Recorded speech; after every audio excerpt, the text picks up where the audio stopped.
Guys ഫ്രോഗിയുടെ real frog ഇരിക്കണ്ട അപ്പോൾ അതിൽ നല്ല മീനട്ടാ. അത് കൂടാണ്ട് ഇന്ന് പിടിച്ച നമ്മുടെ ബ്രാവോൻ്റെ ആൻസ പൊട്ടിച്ചിട്ട് പോയി മീൻ. ഇത് മൊത്തം ഈ ഫ്രോഗിലടിച്ച് കയറി ചേട്ടാ.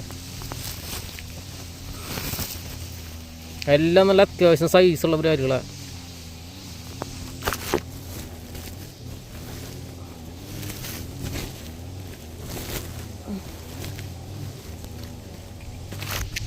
നോക്കി, ഇത് ഉച്ച സമയത്തുള്ള വേട്ടയാട്ടാ. സ്പോട്ട് കിടുക്കാച്ചി സ്പോട്ടാ. എവിടെ എറിഞ്ഞാലും അടിയാ. ഇങ്ങനെ കിടക്കണ സ്പോട്ട് ചെയ്യുന്നുണ്ടല്ല, ഏത് സമയത്തും മീനടിക്കും. കാരണം ഫുള്ള് തണല, മരങ്ങളുടെ ഇടയിലായതുകൊണ്ട് അത് രസമാണ്. മീനെ വെറുതെ പൊന്തി വെക്കണ കാണാട്ടാ, എല്ലായിടത്തും കാണാം. അപ്പം ഞാൻ കുറേ പിടിച്ചു നോക്കി. ഇത് കഴിഞ്ഞിട്ടൊരു കൊമ്പം കയറി കിടക്കണേ, അതിൻ്റെ അണ്ണാക്കി പോയി ഫ്രോഗ്.